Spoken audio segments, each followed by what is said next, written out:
here, baby? Are we doing it? Kemba Walker, baby.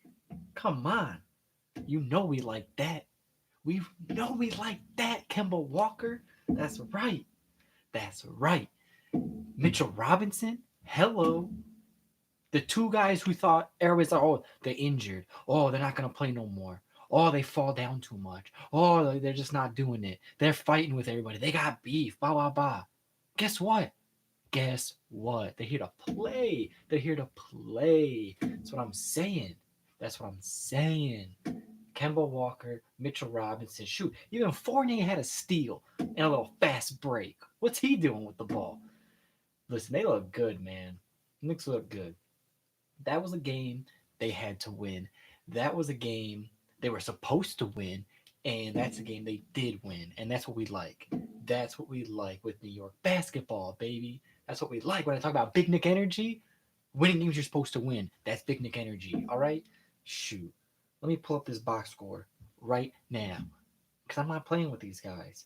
I already know they overperformed way better than I think. So I'm not even going to start positing on anything before I look at these scores. Because for me, some guys will really surprise me. And I'll say, oh, wow, they really brought the game. And then I'll look at the box score. I'll be like, oh, well, they didn't do anything with numbers. So I got nothing to say for like sleepers or anything like that. I think the people who were doing good on the court it's gonna show. Noel didn't really do much. I think he started too, huh? Burks. What was it? Burks, Kemba. I know they were playing a lot of Taj at the 4, Mitch at the 5. Everyone likes that lineup. That's a crazy good lineup. I know. I am with it. Let's go. Using the ESPN app. Probably not the best source. It's kind of slow, but we'll see.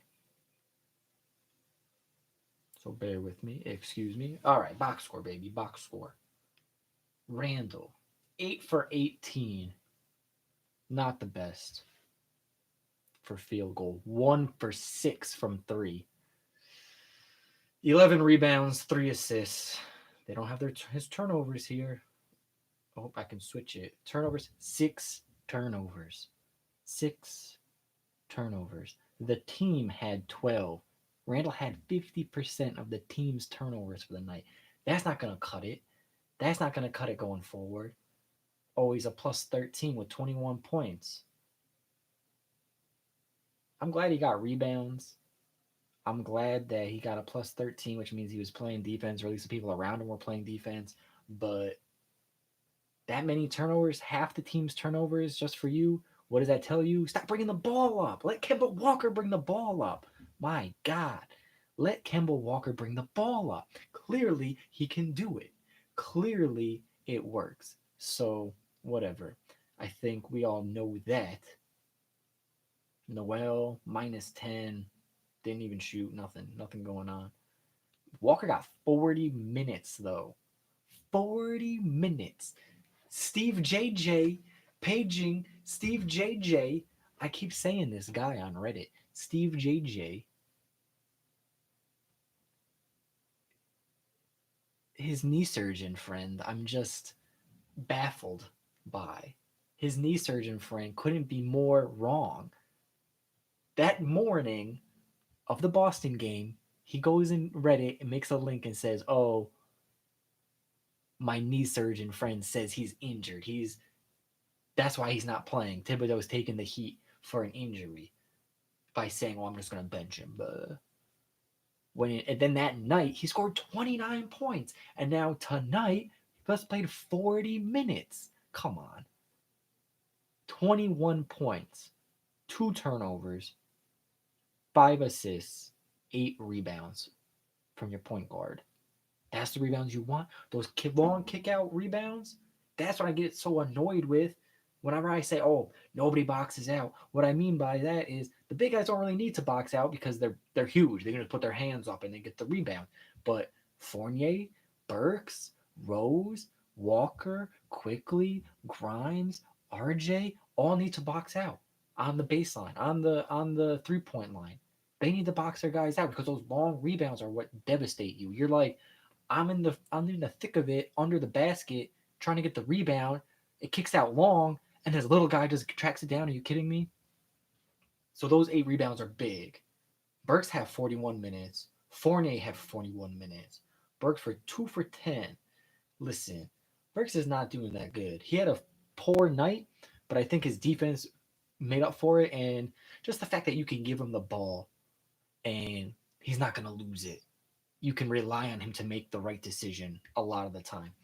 So that's why Burks is in there. But Fournier, excuse me, I think Fournier really had an all around game. He even got a steal, right? Tell me he got credit. He did. He got a steal. Everyone on the starting lineup got a steal except for Burks. They were working on defense. They've heard the criticism. They've heard the criticism clearly. There was a play where Randall was maybe not hustling as hard as he should have. He turned the ball over and he went to complain at the ref. It was a foul, and then he decided, oh yeah, I forgot I have to go run back and play defense. And by the time he decided to run back and play defense, they were already a step ahead or whatever. He contested it, but it was way too late and whatever. So that singular, I'm sure you could probably find some more, but we do a lot of complaining about the effort, and I think the effort tonight was just great. Superb effort on defense, on offense. Randall was attacking the rim on offense. Campbell was attacking the rim. They really were playing on their heels all night, especially, they have a lot of young players. They were not ready for what they were doing to them, those veterans, what they were doing. They were just doing those savvy moves. Like, I've been in the league for, 5+ years. I know what I'm doing. I know the move I'm doing. You don't, but I do. So that was pretty clear. That was pretty evident in the way Walker was playing, getting the fakes on people. Fournier was playing the same way. Randall, all those guys were killing it.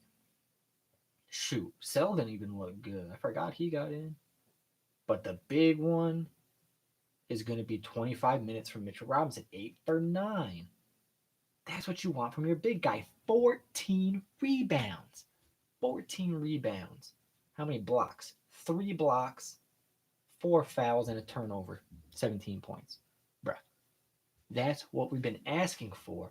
When I talked to Dr. Raj, I felt so alleviated. I'm like, he said the metatarsal, when they do the surgery, once it's healed, it's good. You can run. You're not going to have really lingering problems once it's fused up. And once he said that, I was like, yo, if the doctor is saying that, I'm gonna trust it. I'm gonna just say, okay, as long as Mitch is showing, what did he say? Better, more good days than bad days, right? Improvement every day. And I think we're seeing that. Look at him. He got benched and he's like, yeah, I can't run. But now look at, they said he already dropped 15 pounds. So 260. I think the guys are saying we want him to get down to 250. I think that's what we're saying the sweet spot is. We don't know, but that's what we're guessing. Mitchell Robinson, let us know what your weight is. So if you're at 250, we're thinking that's the best of not getting pushed off the block and springiness, agility, and that quickness, and that being able to switch on to anybody type of mentality. So I think he can do that. When I talk to the Dr. Raj, I'm telling you, maybe sleep much better at night. Same thing with Kemba. Like, he came out after that post was on Reddit. After Mark Berman's been talking about, oh, he doesn't get along with anybody. He was just on KFTV today. They posted it, I think. Basically rehashing it. Oh, Thibodeau's, relationship with Walker, and they don't talk or they do talk or whatever. I'm like, does Tibbs owe him an explanation? No, bro. Like, you're not playing well. We could all see that. I was talking about the numbers, guys, before the game, and it's just such a small sample size. What we can see clearly, he's not playing defense. We could see that he's not scoring, so he's useless. I hate to say it, but that's the way it is. If you're not playing defense, if you're not scoring, you're not playing basketball. That's it. Let alone a starter in the NBA. So they benched him. He sat. He got do not plays. Okay. And then what do they say? Berman says, "Oh, did you talk to the coach about those do not plays?" And he says, "No." He's like, "Have you talked to him at all?" He said, "No." What's there to say? You know what the job is. Tomorrow is the job. The job's the same as it was today. It's the same job every day. You wake up and play basketball. If you're not able to do that, we'll find somebody who can. I sound like a really bad middle management guy saying that, but it's true. If you won't do it, we'll find somebody who can. That's the way the world works, right? And Walker's showing him that he's the guy who can, that he's the one who's going to do it. Doesn't matter if he's sat on the bench; he's ready to go. And I think that's just really showing how invaluable a signing that was. And people will start to argue he's raising his trade value or he's just showing up for a contract or whatever they want to make an excuse to say this is not real. But at the end of the day, we know what Walker could do in the past before nagging injuries, whatever. But at the same time, if we treat him properly, don't play him 40 minutes a night, but that's whatever. We're super short-handed. This is not going to be normal. But the fact that he can do it when he's supposed to against a team that you're supposed to beat, that's a good sign. That's a really, really good sign. And I'm excited to see more of that. So that's 2 games in a row. I know we lost Boston, but that's 2 games in a row where Kemba Walker's showing up and really just saying, I can be the starting point guard. And I think if he keeps that up, we're going to see more of him, obviously. Why wouldn't we see him with IQ? Why wouldn't we see him with Grimes? Those are catch and shoot 3-point guys. Why not?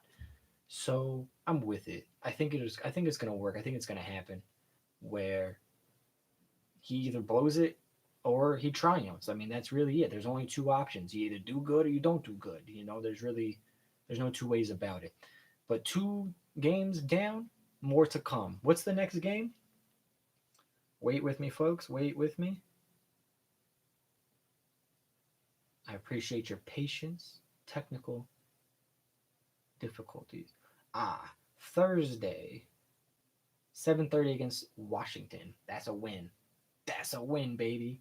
I already know that. And then we got the Saturday, Christmas Day, Atlanta at noon. So Thursday, what? The 23rd? So we got 2 more days. No, 1 day of rest, and then we're back to it. 1 day of rest, then we're back to it. I don't know. We'll see. Can any of our other guards be back? I don't think so. I don't think so yet out of protocols. I think they said Obi is the nearest to come, and he'll come tomorrow if he can. So I'm not expecting anybody back, not even Rose. So Kemba's gonna have to keep doing it. Ice those knees and just feel better and come back ready to work, ready to play. Because we keep saying it. Monica McNutt keeps saying it about the young guys, but it's the old guys too. Opportunity. When you get in the game, that's an opportunity. And Walker's showing us that he's with it. He has some good defensive stops too. I mean, he wasn't a liability, but Detroit's not a very big team. So, it is what it is. We'll see what we can do against Washington, and I know what we can do against Atlanta, but we'll talk about that, later this week. Thank you all for stopping by. Big Nick Burt with that Big Nick energy, baby. Got that extra butter tonight. Saucy. Saucy, baby.